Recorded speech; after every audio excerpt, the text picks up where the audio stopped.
এই খাসলত এই বদ অভ্যাসটা ছিল যে তারা যখন কোনো জিনিস মেপে নিত তখন পরিপূর্ণরূপে নিত। তারা যখন কোনো কিছু মেপে নিত পরিপূর্ণরূপে পূর্ণ মাত্রায় নিত, কিন্তু যখন দেওয়ার সময় হতো, যখন মেপে দিতেন অথবা ওজন করে দিতেন তখন কম দিতেন। আর এটা দিলে কি হয়, এর শাস্তি দুনিয়াতেই। সাধারণ দৃষ্টিতে মনে করতেছি যারা মাপজোপ করে কোরআনের এই সূরা এই আয়াত শুধু তাদের জন্য। এটাকে যদি আমরা সামাজিক কায়দায় রাষ্ট্রীয় কার্যায় পরিবার কেন্দ্রিকভাবে বিশ্লেষণ করি সংক্ষিপ্ত আকারে, তাহলে আরও কিছু বুঝে আসবে। একজন স্বামী সে তার স্ত্রীর কাছ থেকে নেওয়ার সময় পরিপূর্ণ নেয়। আমরা মনে করতেছি যিনি চাউল মাপে আয়াতটা মনে হয় শুধু তার জন্য, যিনি আলু মাপে আয়াতটা মনে হয় শুধু তার জন্য, যিনি বেগুন মাপেন মনে হয় আয়াতটা শুধু তাদের জন্য, যিনি মাপজোপ করেন আয়াতটা মনে হয় শুধু তাদের মধ্যে সীমাবদ্ধ না। প্রত্যেকেই যার যার জায়গা থেকে ইনসাফ যেই করে না সেই হলো প্রতারণা করে, সেই হলো ধোঁকাবাজ। আর এই ধোঁকাবাজদের সম্পর্কে নবী বলতেছেন, মান গশানা ফালাইসা মিন্না। মুসলিম শরীফের হাদিস, যে ধোঁকা দেয় সে আমার উম্মত না। আর যাই হোক, সময় অল্প, কথা অনেক জমে আছে, অল্প সময়ের মধ্যে যতটুকু সম্ভব বলব। তো আমি স্বামী হিসেবে কি আমি আমার স্ত্রীর থেকে যখন নিই তখন তার থেকে পরিপূর্ণ নিই, কিন্তু হুন্না লিবাসুল্লাকুম ওয়া আনতুম লিবাসুল্লাহুন্না, স্ত্রীর হক দেওয়ার ক্ষেত্রে কি আমি পরিপূর্ণ দিই কিনা। যদি আমি স্বামী হিসেবে স্ত্রীর হক পরিপূর্ণ না দিই তাহলে আমার জন্য ধ্বংস। স্ত্রীর মোহর ছিল আমার উপরে ফরজ, আমি তো বাসর রাতে তার হাতে 1000 টাকা দিয়ে তার কাছ থেকে আমি মাপ চেয়ে নিছি, আর এটা দিতে হবে এটা কখনো মনে করিনি। মনে করছি এটা এদেশের লোক মনেই করে না যে মহারণা বাসর ঘরের আগেই দিতে হয়, এটা তার অধিকার। এই সমাজ মনে করতেছে যখন বিচ্ছেদ হয় স্বামী স্ত্রীর মধ্যে, এই বিচ্ছেদের জন্য মোহর নির্ধারিত। অতএব যেহেতু আমি স্ত্রী তালাক দিতেছি না, আমার মোহর দেওয়ার কোনো প্রয়োজন নেই। কিন্তু রব্বুল আলামিন তার সম্মানের দিকে লক্ষ্য করে, তার মর্যাদার দিকে লক্ষ্য করে এই মহারণা শুরুতেই দেওয়ার জন্য বলছে। আমি জনগণ, আমি রাষ্ট্রের থেকে পরিপূর্ণ নিতে চাই। আমি সবসময় মনে করি যে আমাদের রাষ্ট্রপ্রধান কেন সিদ্দিকে আকবরের মতো হয় না, মনে করি কি না? আমাদের রাষ্ট্রপ্রধান কেন হজরত ওমরের মতো হয় না? আমাদের রাষ্ট্রপ্রধান কেন হজরত আলী রাদিয়াল্লাহু তাআলা আনহুর মতো হয় না? আমি তো চাওয়ার ক্ষেত্রে পরিপূর্ণ চাই, কিন্তু একটু খেয়াল করেন তিনি যখন সিদ্দিক আকবর রাদিয়াল্লাহু তাআলা আনহু যখন খলিফা ছিলেন তখন জনগণ কেমন ছিল? জনগণ কেমন ছিল?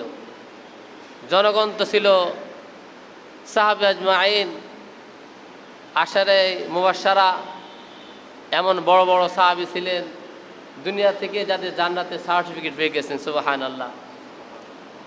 যাদের সম্পর্কে কোরআনে আয়াত নাজিল হয়েছে রাদিয়াল্লাহু তাআলা আনহুম ওয়া রাদু আন, এই সমস্ত জনগণ ছিলেন তাদের অধীনে। সিদ্দিক আকবর যখন খলিফা ছিলেন তখন তার জনগণ ছিল কেমন? সাহাবে আজমাইন, তারা ছিল ইমানদার, তারা ছিলেন মুস্তাহিদ, তারা ছিলেন ইমাম, তারা ছিলেন ইমানের বলে বলিয়ান। শতভাগ ইমানের অধিকারী। হজরত আবু বকর চলে যাওয়ার পর হজরত ওমর রাদিয়াল্লাহু তাআলা আনহু যখন খলিফা ছিলেন, তখন তার জনগণ কেমন ছিল? তার জনগণের মধ্যেও ছিলেন হজরত আলী, হজরত আব্দুর রহমান ইবনে আউফ, হজরত আনাস, বড় বড় সাহাবিগণ, বড় বড় নেককার লোকগণ ছিলেন তাদের অধীনে। তাহলে আমি আপনি দাবি করি যে আমাদের শাসকগণ কেন আবু বকরের মতো হয় না, আমাদের শাসকগণ কেন ওমরের মতো হয় না, আমাদের শাসকগণ কেন আলীর মতো হয় না। আমি আমার রাষ্ট্রের থেকে পরিপূর্ণ নিতে চাই, কিন্তু জনগণ যে ভালো হওয়ার কথা ছিল, জনগণ কি তার জায়গা থেকে ভালো কিনা?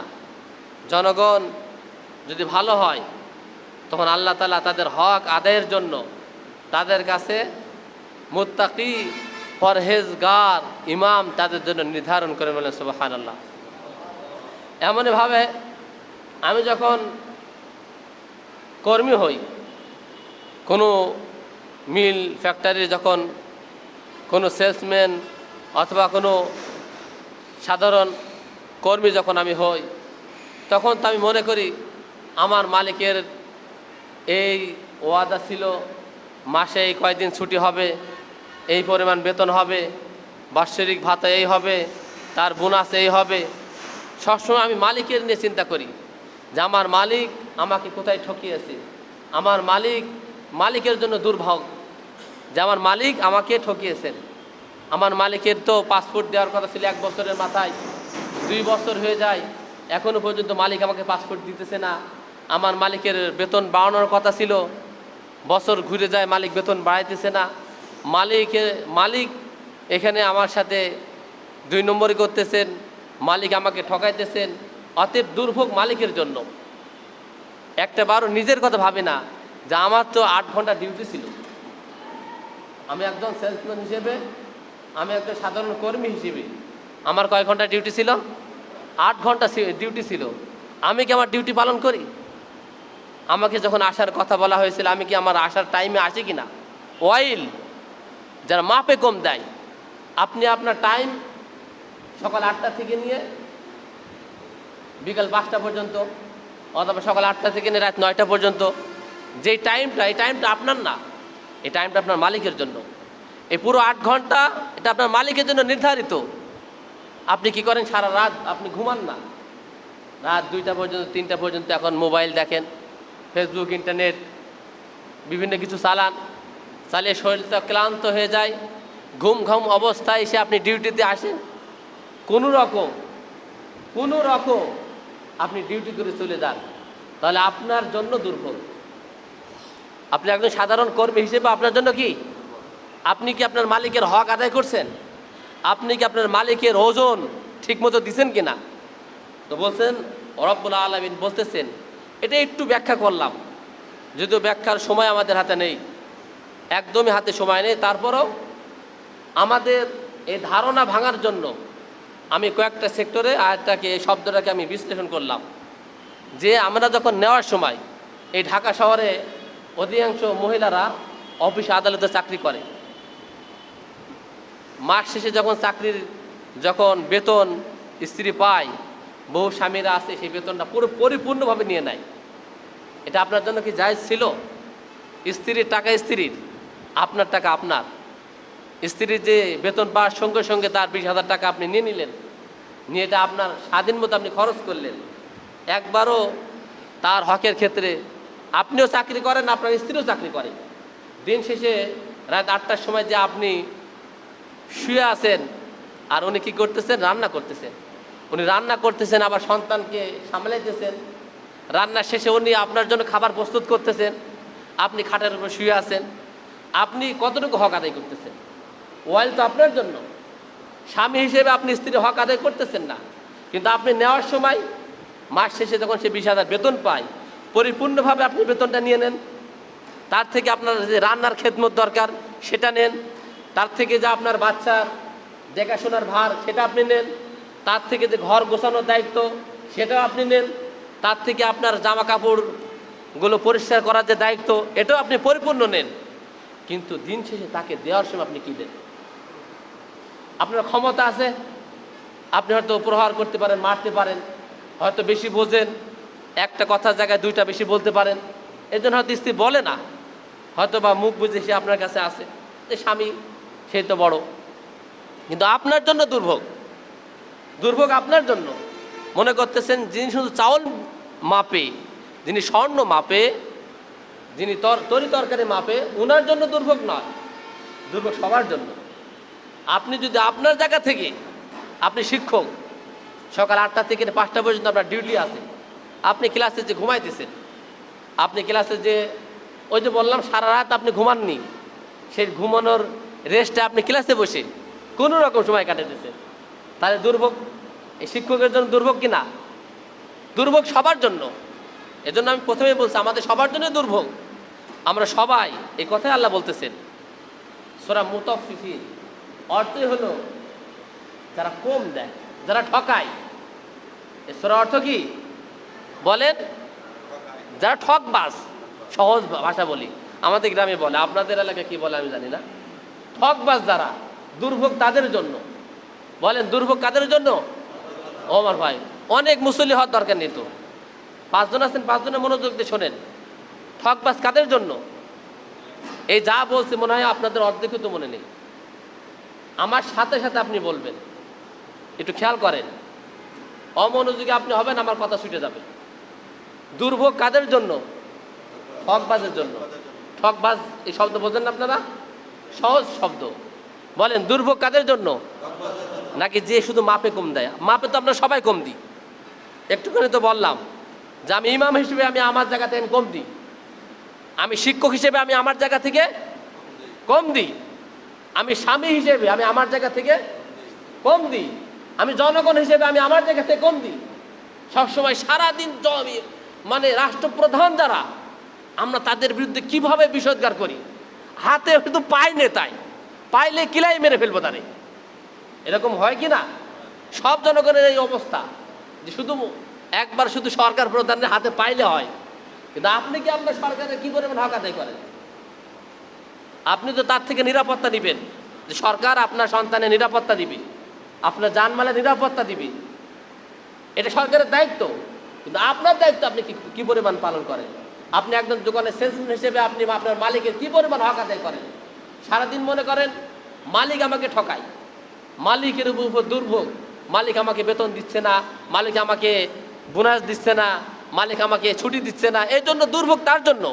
কিন্তু আপনার যে ডিউটি আছে, আপনার ডিউটি যে 8 ঘন্টা অথবা 10 ঘন্টা, আপনি কয়টায় আসেন, এসে কি করেন, এসে আপনার কাজের ক্ষেত্রে আপনি কতটুকু হক আদায় করেন। এজন্য স্বামী হিসেবে যদি আপনার হক আদায় না করেন, তাহলে আপনি একজন ঠকবাজ, দুর্ভোগ আপনার জন্য। জনগণ হিসেবে যদি আপনি আপনার হক আদায় না করেন, টাকা দিয়ে ভোট দেন, জনগণ হিসেবে যদি আপনার হক আদায় না করেন, তাহলে জনগণ হিসেবে আপনি ঠকবাজ, দুর্ভোগ আপনার জন্য। এমনইভাবে স্বামী, এমনইভাবে সন্তান, বাবা মা যখন বৃদ্ধ হয়, বাবা মা যখন বৃদ্ধ হয়, মনে করে যে জীবনে 60 বছর অনেক কষ্ট করছি, অনেক উপার্জন করছি, সব ব্যবসা বাণিজ্য সন্তানের হাতে, এখন একটুখানি স্বস্তি, সন্তান একটু খাওয়াবে, সন্তান একটু ওষুধপাতি কিনে দিবে, একটু দেখবে। কিন্তু আপনি কি করলেন?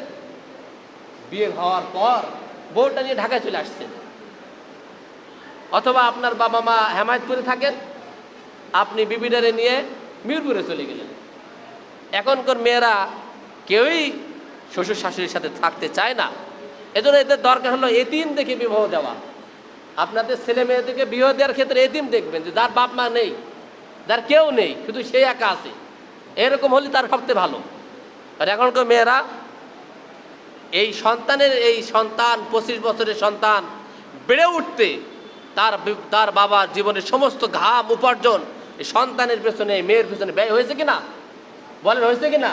কিন্তু সন্তান বিবাহের পরে সন্তানের স্ত্রী সে কি মনে করে যে আমার স্বামী সব কিছু আমার, এখানে আর কারোর হক নাই।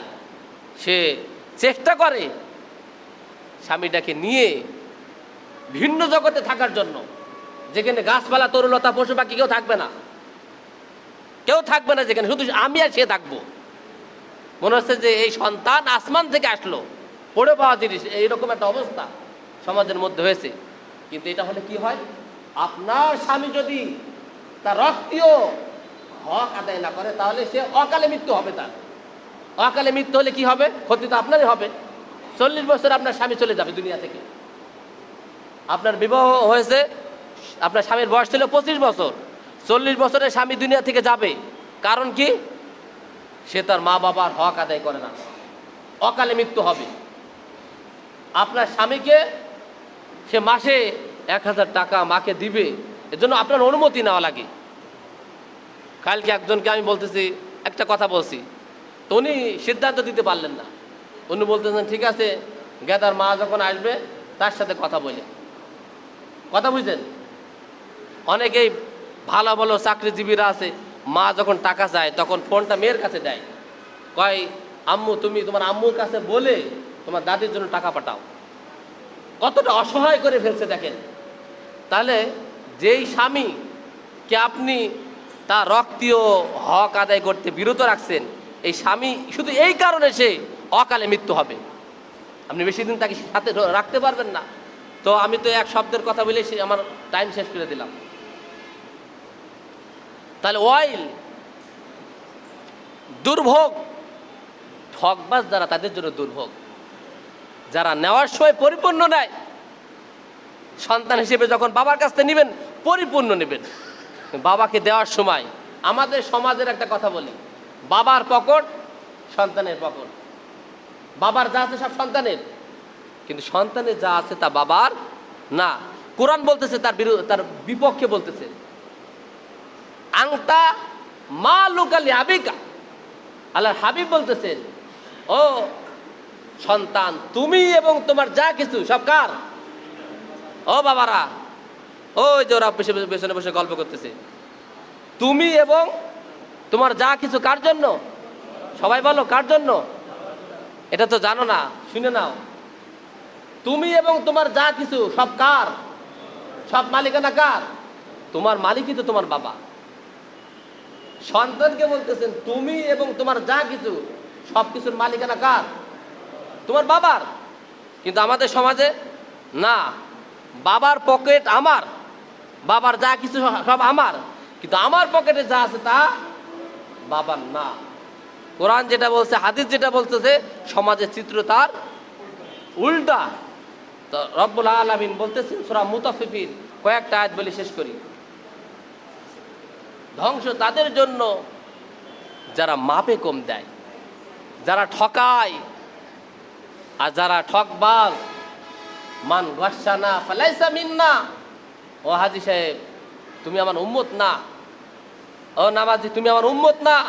তুমি যদি তোমার কোনো মুসলমানকে তুমি ঠকাও, তুমি যদি তোমার ভাই তোমার প্রতিবেশীকে তুমি ঠকাও, তাহলে তুমি আমার উম্মত না। আর কিছু হোক আর না হোক তুমি আমার উম্মত না। ওয়াইলুল লিল মুতাফফিফিন। ধ্বংস তাদের জন্য যারা ঠকবাজ, যারা মাপে কম দেয়। আল্লাযীনা ইযা তালু আলান নাস।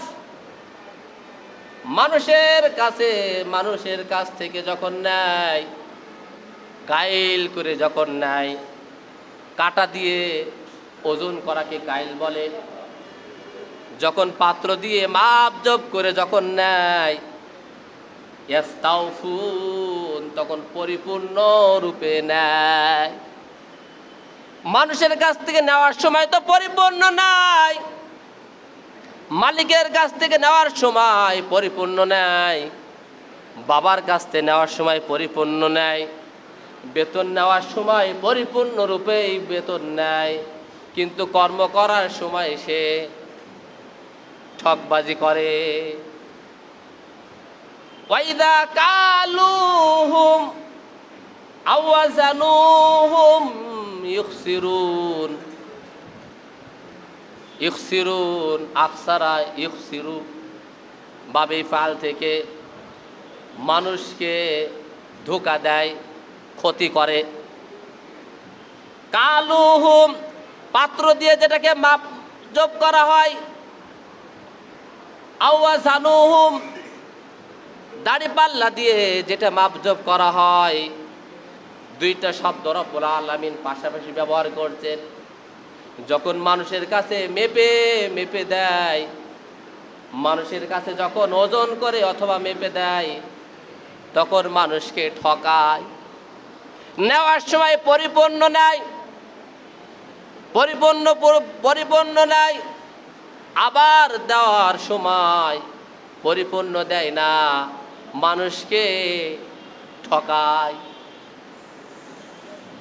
বিশেষ করে যারা এই স্বর্ণ ব্যবসায়ী, আপনি যখন বিক্রি করতে যান তখনও সে মাপে, আপনি যখন কিনতে যান তখনও কে মাপে?